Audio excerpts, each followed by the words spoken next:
لله وحده والصلاة والسلام على من لا نبي بعده وعلى آله وأصحابه الذين أوفوا عهده. أما بعد فأعوذ بالله من الشيطان الرجيم. بسم الله الرحمن الرحيم. إن الذين آمنوا ثم كفروا ثم آمنوا ثم كفروا ثم ازدادوا كفرا لم يكن الله ليغفر لهم ولا ليهديهم سبيلا. بشر المنافقين بأن لهم عذابا أليما. وقال تعالى: إنما يريد الله ليذهب عنكم الرجس أهل البيت ويطهركم تطهيرا. صدق الله العلي العظيم وصدق رسوله النبي الحبيب الكريم. عن النعمان بن بشير رضي الله تعالى عنه قال: صحبنا النبي صلى الله عليه وسلم وسمعناه يقول: إن بين يدي الساعة فتنا كأنها قطع الليل المظلم يصبح الرجل فيها مؤمنا ثم يمسي كافرا ويمسي مؤمنا ثم يصبح كافرا. يبيع أقوام أخلاقهم بعرض من الدنيا. رواه أحمد أو كما قال عليه الصلاة والسلام. وعن أبي ذر رضي الله تعالى عنه وهو آخذ بباب الكعبة يقول: سمعت النبي صلى الله عليه وسلم: ألا إن مثل أهل بيتي كسفينة نوح من ركب عليها نجا ومن تخلف عنها فقد هلك. رواه أحمد أو كما قال عليه الصلاة والسلام. إن الله وملائكته يصلون على النبي يا أيها الذين آمنوا صلوا عليه وسلموا تسليما. صلى الله على سيدنا محمد وآله وأصحابه وسلم. محمد صلاة يا رسول الله عليكم، سلام يا حبيب الله عليكم. اللهم صل على سيدنا مولانا محمد وعلى آل سيدنا مولانا محمد. محمد حامد حمد खुदा बस, खुदा मद है आफरीन मुस्तफा बस. अल्लाहुम्मा सल्ली अला सय्यिदिना मौलाना मुहम्मद वअला आलि सय्यिदिना मौलाना मुहम्मद. दर्द दिल की दवा है सल्ली अला मुहम्मद. ताउज़ हर बला है सल्ली अला मुहम्मद. अल्लाहुम्मा सल्ली अला सय्यिदिना मौलाना मुहम्मद वअला आलि सय्यिदिना मौलाना मुहम्मद. আলহামদুলিল্লাহ আলহামদুলিল্লাহ। আল্লাহ রব্বুল ইজ্জতের মহান দরবারে লাখ কোটি শুকরিয়া প্রশংসা জ্ঞাপন করি যে রব্বুল ইজ্জত আল জালাল অপরিসীম দয়া করে মেহেরবানি করে সমস্ত ব্যস্ততা বাদ দিয়ে আজকে 1448 হিজরি সনের পবিত্র মুহররম মাসের 10 তারিখ দ্বিতীয় জুমাবার ইয়ৌমে আশুরার দিন আল্লাহ রাব্বুল আলামিন আমাদেরকে আল্লাহর ফরজ ইবাদত সালাতুল জুমা আদায়ের উদ্দেশ্যে আল্লাহর ঘরে আসার তৌফিক দিয়েছেন, সুযোগ করে দিয়েছেন, ব্যবস্থা করে দিয়েছেন। সে মহান মুনিবের দরবারে তার কালামের ভাষায়, তার শিখিয়ে দেওয়া ভাষায় আমরা সকলে মোহাব্বতের সাথে উচ্চ কণ্ঠে কলিমাতুশ শুকর পাঠ করি। আমরা সকলে বলি আলহামদুলিল্লাহ। আজকে মুহররমের 10 তারিখ, ইয়মে আশুরার দিন, 1448 হিজরি, মুহররম মাসের দ্বিতীয় জুমা। তো এই দিনের ফজিলত, মর্তবা এগুলা সম্পর্কে আগের জুমায় আলোচনা হয়েছে। আমরা আজকে সে বিষয়ে দিকে যাব না, তবে সে সংক্রান্ত একটা হাদিস আমি আপনাদের সম্মুখে তেলাওয়াত করেছি এবং আল্লাহর কুরআনুল মজিদের একটা আয়াতও সেরকমের তেলাওয়াত করেছি। আল্লাহ রাব্বুল আলামিন, তো আমাদের আজকের আলোচনার বিষয় অন্য কিছু। তো আমি 1 মিনিট 2 মিনিট মুহররমের সংক্রান্ত কথা বলছি। আল্লাহ রাব্বুল আলামিন ইরশাদ করেছেন যে আহলে বাইত, ফজিলাতু আহলে বাইত, আহলে বাইতে রাসূল সাল্লাল্লাহু আলাইহি সাল্লামের পরিবারের সদস্যদের সম্মান মর্যাদা, এটা বর্ণনা করে শেষ করা যাবে না।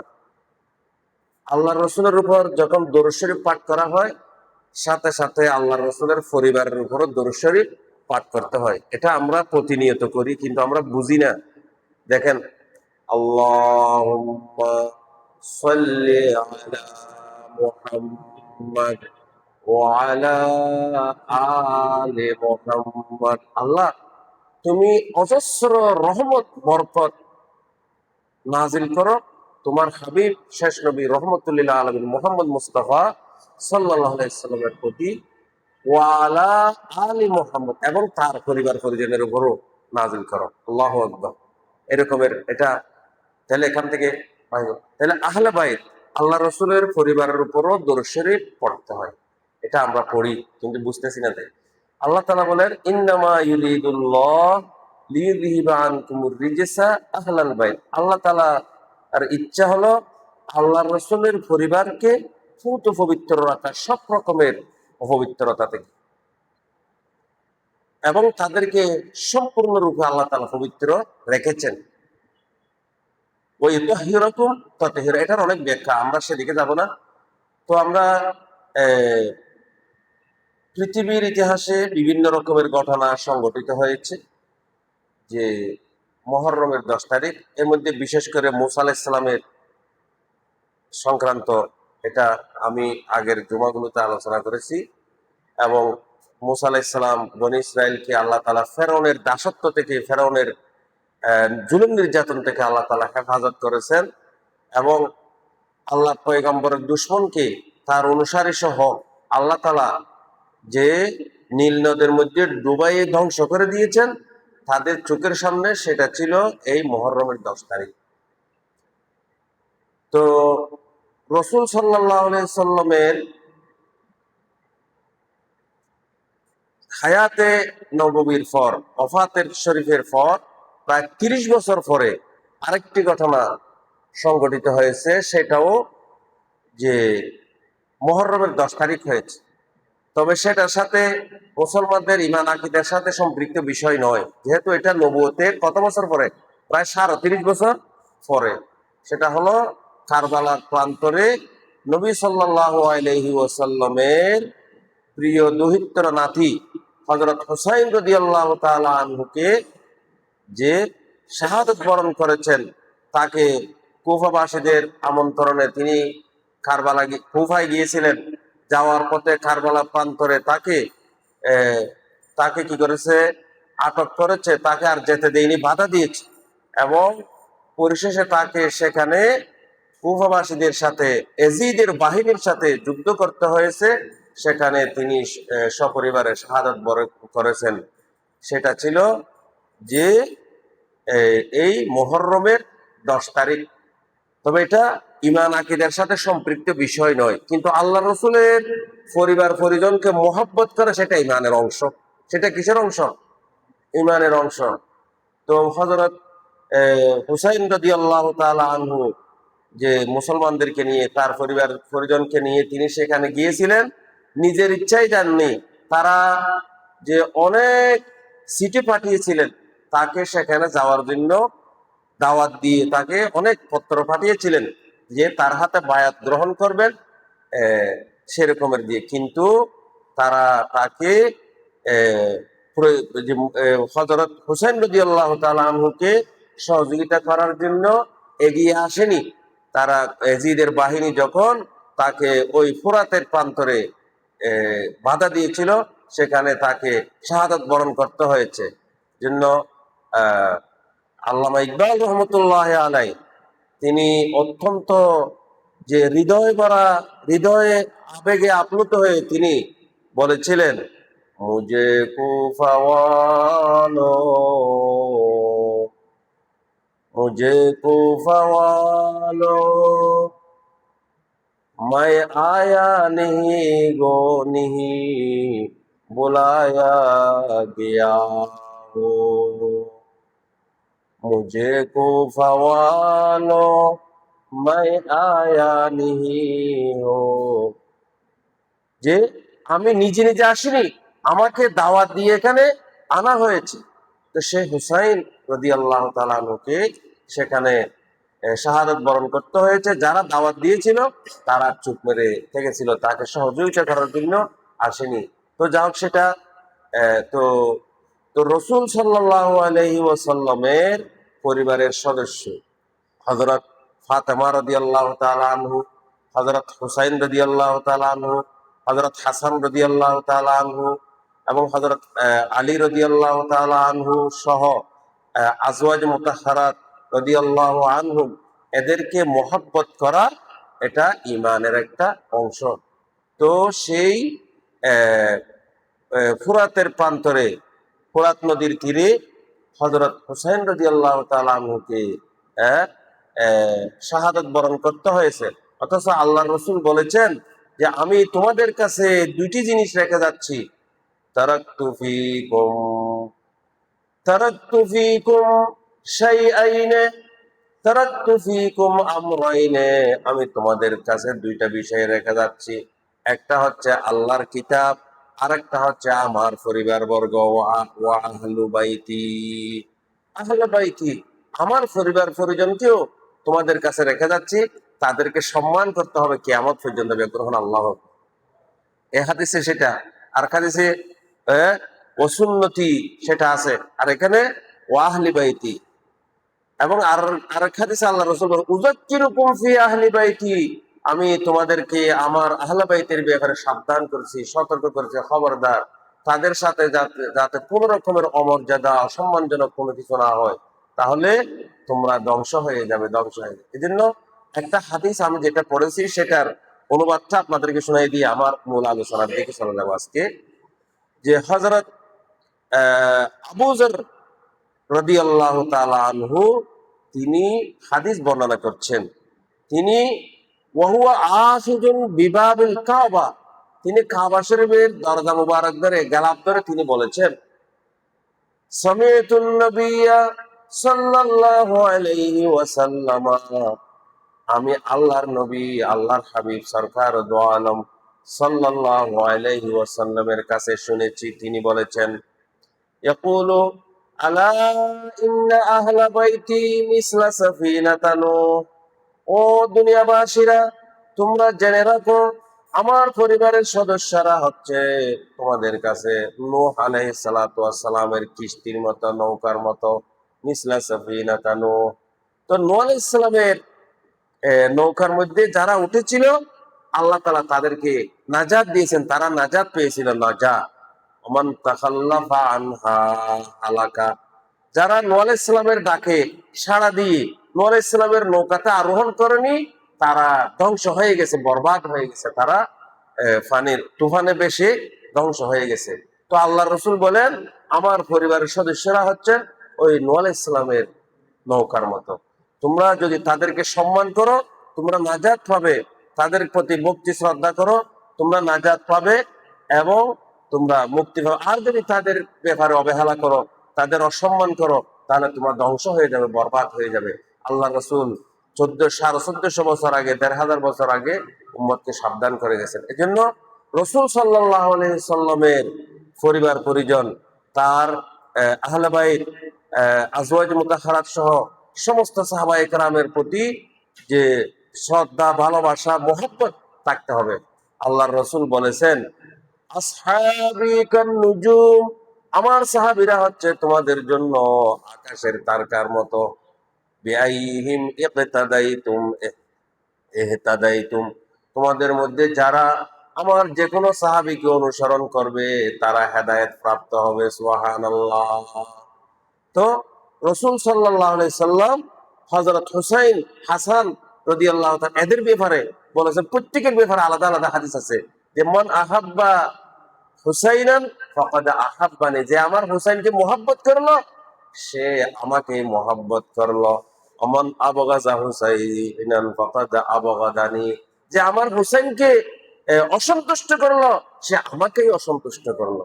এজন্য রাসূল সাল্লাল্লাহু আলাইহি ওয়াসাল্লাম আহলে বাইত এদের প্রতি ভক্তি, শ্রদ্ধা, ভালোবাসা এগুলো আমাদের থাকতে হবে।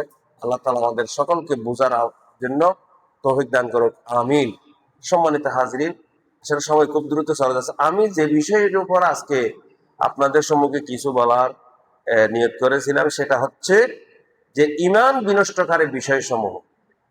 আমরা কিভাবে আমাদের ওযু ভেঙে যায় সেটা আমরা জানি, কিভাবে গোসল ভেঙে যায় সেটা আমরা জানি, হ্যাঁ, কোন আহ, যে এরকমের, কিন্তু আমাদের এমন কতগুলো কাজ আছে, এমন কতগুলো কথা আছে যেগুলার কারণে, যে কথার কারণে, যে আমলের কারণে আমাদের ঈমান ভেঙে যায়, সেটা আমরা জানি না কি, অথচ এটা বেশি করে জানা আমাদের জন্য খুবই জরুরি, আবশ্যকীয়। কি কারণে আমাদের ঈমান ভেঙে যায়, আমরা ইসলাম থেকে বের হয়ে যাই, ঈমান নষ্ট হয়ে যায়, ইসলাম নষ্ট হয়ে যায়, সেই কাজগুলো আমাদের জানা খুবই দরকারি। তো আমি সে সংক্রান্ত একটা আয়াত তেলাওয়াত করেছি, একটা হাদিসও আপনাদের সম্মুখে পেশ করেছি। আমি সেগুলো ব্যাখ্যা করে বলতে পারবো না, সেই সময় নেই, তো শুধু শিরোনামগুলো বলবো। এর আগে যে আয়াত তেলাওয়াত করেছি আয়াতের বার্তা আপনাদেরকে একটু শোনাই। আল্লাহ তাআলা ইরশাদ করেন সূরাতুন নিসা 137 নম্বর আয়াত, ইন্নাল্লাযীনা আমানু সুম্মা কাফারু সুম্মা আমানু সুম্মা কাফারু সুম্মা ইজদাদু কুফরান লাম ইয়াকুনিল্লাহু লিয়াগফিরা লাহুম ওয়ালা লিয়াহদিয়াহুম সাবিলা। নিশ্চয় যারা ঈমান এনেছে এরপর কুফরি করেছে, ঈমান আনলে আবার ঈমানের পর কুফরি করে, সুম্মা আমানু আবার ঈমান আনলে, সুম্মা কাফারু আবার কুফরি করিয়ে, সুম্মা ইজদাদু, এই কুফরির মধ্যে অবিচল রয়ে গিয়ে গই, কুফরির কুফরিতে রয়ে গেল, যে কুফরিতেই তারা বৃদ্ধি লাভ করেছে, আল্লাহ তাদেরকে কখনো ক্ষমা করবেন না। আল্লাহ ঘোষণা দিচ্ছেন, লাম ইয়াকুনিল্লাহু লিয়াগফিরা লাহুম, যারা ঈমানের পর আবার কুফরি করেছে, কুফরির উপর হায়াত শেষ করে দিয়েছে, কুফরির উপর থেকেই বড় হয়েছে, বৃদ্ধি পেয়েছে, বৃদ্ধি পেতে লাগলো, সেভাবেই মৃত্যুবরণ করলো, আল্লাহ তাদেরকে কখনো ক্ষমা করবেন না। লাম ইয়াকুনিল্লাহু লিয়াগফিরা লাহুম ওয়ালা লিয়াহদিয়াহুম সাবিলা, এবং আল্লাহ তাদেরকে হেদায়েত করবেন না, তারা হেদায়েত থেকে বঞ্চিত। যারা ঈমানের পর কুফরি করে, কুফরির উপর অবিচল রয়ে গেছে, তারা মাগফিরাত এবং হেদায়েত থেকে মাহরুম মাহরুম। লাম ইয়াকুনিল্লাহু লিয়াগফিরা লাহুম ওয়ালা লিয়াহদিয়াহুম সাবিলা। তো মানুষ, আমরা এমন একটা সময়ে এসে গেছি যে মানুষ সকালে মুমিন, বিকালে কাফের, বিকালে মুমিন, সকালে কাফের, এখন মুমিন আবার কাফের, এরকমের অবস্থায় আমরা পড়ে গেছি। সেরকম আমাদের পরিবেশ পরিস্থিতি, আমরা সেই রকমের একটা সময়ের মধ্যে আমরা এসে গেছি, সেই অবস্থা হোক। সে সংক্রান্ত একটা হাদিস ইমাম আহমদ ইবনে হাম্বল রহমতুল্লাহ আলাইহি মুসনাদ আহমদের মধ্যে এই হাদিসটি বর্ণনা করেছেন।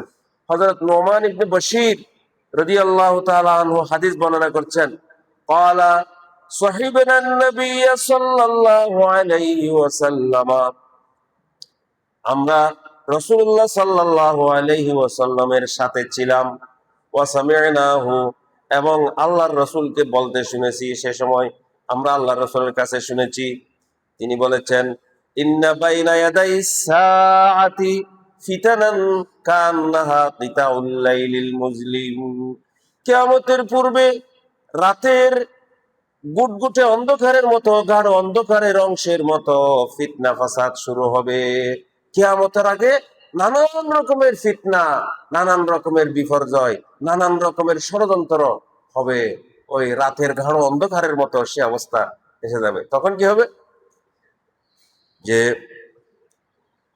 এ সময় এক ব্যক্তি সকাল বেলায় ঈমান আনবে, সে সময় মানুষের অবস্থা কি হবে? মানুষ ইউসবিহু ইউসবিহু ইউসবিহুর রাজুলু ফিহা মুমিনা, বেন্না মুমিন আছিল, ঈমানদার আছিল, ওয়া ইউমসি কাফ সুম্মা ইউমসি কাফিরা, আজ না আবার কাফের গিয়ে গিয়ে এই দুনিয়ার লাই স্বার্থর লাই নানান রকমের লোভ লালসার মধ্যে সকালে মুমিন বিকালে কাফের।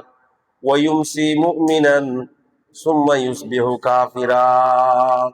আবার এই সময় একজন ব্যক্তি সকাল বেলায় ঈমান আনবে, আবার সন্ধ্যা বেলায় কাফের হবে, বা সন্ধ্যা বেলায় মুমিন হবে, এরপর সকাল বেলা কাফির হবে।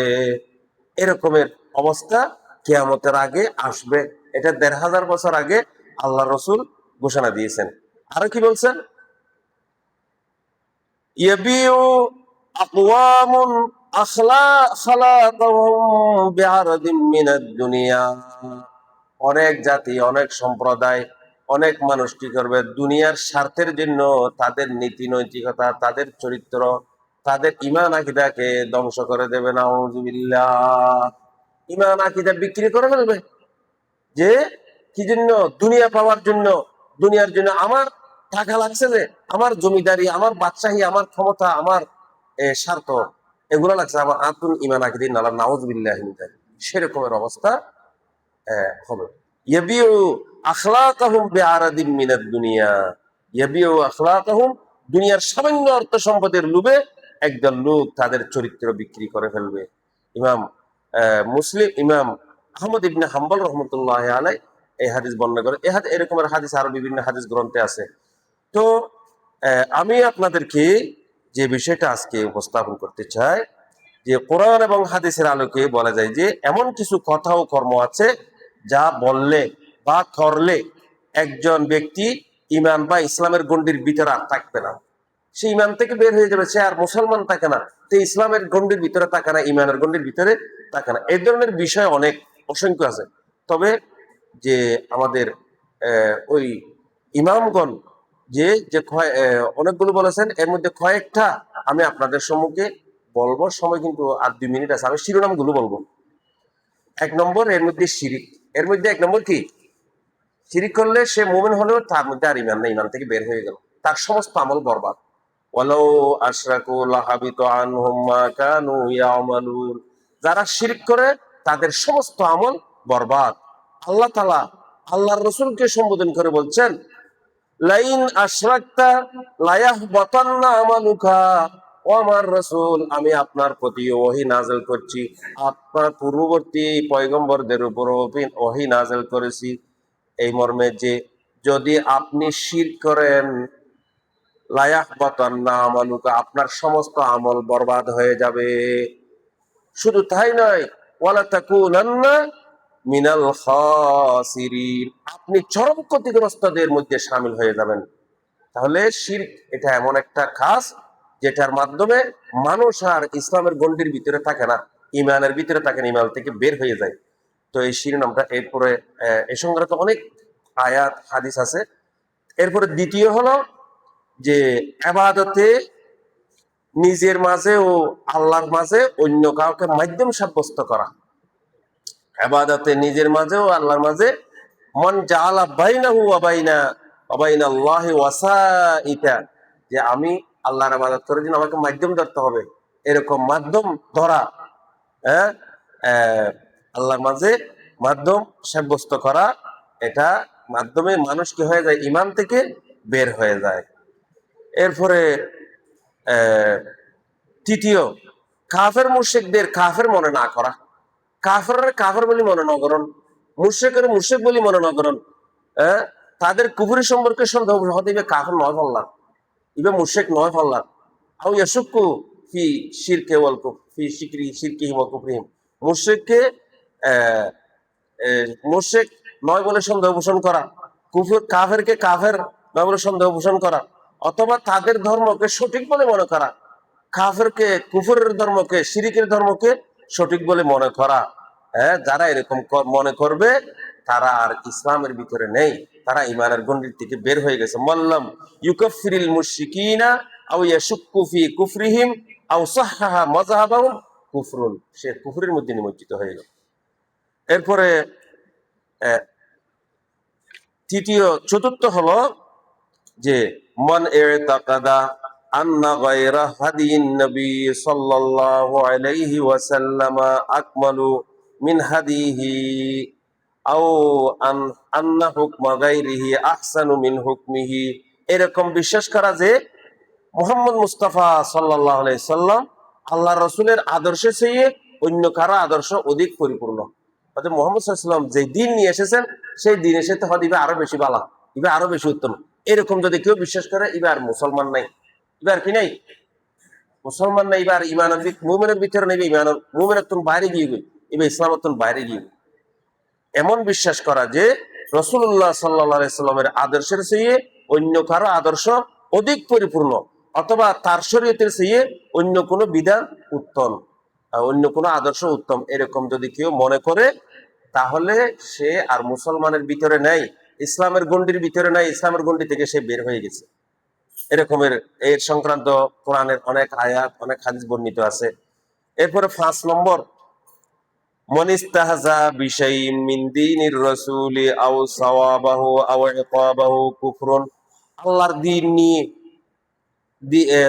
কোন আমলের সওয়াব নিয়ে অথবা শাস্তি নিয়ে, শাস্তির কোন বিষয় নিয়ে উপহাস করা, দ্বীনের কোন একখান বিষয় নিয়ে, আল্লাহর দ্বীনের কোন একটা বিষয় নিয়ে উপহাস করা, ঠাট্টা করা, কোন একটা আমলের সওয়াব নিয়ে ঠাট্টা করা, শাস্তির কোন একটা নাফরমানির শাস্তি নিয়ে ঠাট্টা করা, তাহলে করলে যে সে ঈমান থেকে বের হয়ে গেল, তার ভিতরে আর ঈমান নেই। তাহলে দ্বীনের কোনো বিষয় নিয়ে ঠাট্টা করতে পারবেন না, উপহাস করতে পারবেন না, সওয়াবের বিষয় নিয়ে ঠাট্টা উপহাস করতে পারবেন না, দ্বীনের বিষয় নিয়ে ঠাট্টা উপহাস করতে পারবেন না। তাহলে এখন চিন্তা করে দেখেন, আমরা আমাদের পরিবার, আমাদের সমাজ, আমাদের দেশ, আমরা কোন পরিবেশ আছে, কোথায় যে আমরা চলে গেছি, যে আমরা যেতে যেতে যেতে কোথায় গিয়ে পৌঁছে গেছি, দ্বীন নিয়ে, ইসলাম নিয়ে, জান্নাত নিয়ে, জাহান্নাম নিয়ে আমরা ঠাট্টা বিদ্রোহের মধ্যে, হাসি তামাশার মধ্যে পড়ে গেছি। আমরা কতটুকু ইসলামের ভিতরে আছি এটা থেকে চিন্তা করেছে। আমাদের যে ইমান যে কোথায় চলে গেছে, ইমান ভঙ্গের বিষয়ের মধ্যে আমরা পড়ে যাচ্ছি যেতে যেতে। এরপরে 6 নম্বরে যেটা বলতে চাচ্ছে সেটা হলো রাসূল সাল্লাল্লাহু আলাইহি ওয়াসাল্লাম যা নিয়ে এসেছেন তার কোনো কিছুকে অপছন্দ করা। আল্লাহর রাসূল যে দ্বীন নিয়ে এসেছেন, যে শরীয়ত নিয়ে এসেছেন, আল্লাহ তাআলা যে শরীয়ত নাজিল করেছেন, তার কোনো কিছুকে অপছন্দ করা হদিন আতু গমনালার নাউজুবিল্লাহ। দ্বীনের কোন একটা বিষয়কে যদি কেউ এমন করে যে এটা আমার কাছে পছন্দ হচ্ছে না, আমার ভালো লাগতেছে না, আমি এটা মানতে পারবো না, এটা আমার পছন্দ হচ্ছে না, কিন্তু কিছু কিছু মানার পরেও হদিন আতু গমনালা, নমাজ পড়ার হদিন নমাজ আতু গমনালার নাউজুবিল্লাহ, হদি বিয়া কি গিয়ে ইমানতুন, এবার ইমানের ভিতরে নেই, এবার ইসলামের ভিতরে নেই, ইসলাম থেকে বের হয়ে গেছে, তার ইমান ভঙ্গ হয়ে গেছে। এরপরে 7 নম্বর, জাদু শিক্ষা এবং শিক্ষা দেওয়া, আসসেহের, এটা কুফরি। এরপরে 8 নম্বর, মুজাহারাতুল মুশরিকিন ওয়া মুআওয়ানাতুহুম আলাল মুসলিমিন, মুসলমানদের বিরুদ্ধে কাফের মুশরিককে সহযোগিতা করা। খুব চিন্তা করি চল, আর এখন জায়গাত আছি, কাফেরদেরকে মুসলমানদের বিরুদ্ধে এমন ভাবে সাহায্য সমর্থন করা যার শরীয়তের দৃষ্টিতে কুফরি হিসেবে গণ্য। যে তাহলে সে কি, সে ইসলামের মধ্যে বের হয়ে গেল। কাফের মুশরিকদেরকে মুসলমানদের বিরুদ্ধে সাহায্য করা, সহযোগিতা করা করলে সে কি হয়ে যাবে, ইমান থেকে বের হয়ে যাবে। এরপরে 9 নম্বরে, আল্লাহর আইন দিয়ে শাসন না করা, আল্লাহর বিধান দিয়ে শাসন না করা, এই মনে করা যে এই সমস্ত বিধান এই যুগে প্রাসঙ্গিক নয়, ওদের শরীয়তের বিধান এই যুগের নিজে না হরে নাউজুবিল্লাহ। আর তো বোঝন হয়ে ফেলেন অনেকে, ইম বুঝছেন না হদ্রুত মিজে পয়সে গই ইমানত তালাসিরে গিয়ে ইমান নেই, আর তালাসিরা লাইন মধ্যে ওরা যত জিনিস রাখবেন ইনজান করে দেবে, ওর ভিতরে আর ইমান নেই। এই যুগ যে দিন নাহাড়ে শরীয়ত নাহাড়ে এন্ডিলে যদি হরিকে হইয়ে মনোগুরকে বিশ্বাস করিয়ে মুকুট দিয়ে বাইরে করিয়ে ইবে আর ইসলামের মধ্যে নাই, ইবে ইসলামের গন্ডি তুমি বাইরে গিয়ে বোধ বেরিয়ে গিয়ে এরপরে শরীয়তের বিধান ইন এই যুগ নিজে এই সময় নিজে নাহাড়ে না ইন পছন্দ নয় এন্ডিল্লা হইলে বেঈমানের ভিতরে নেই।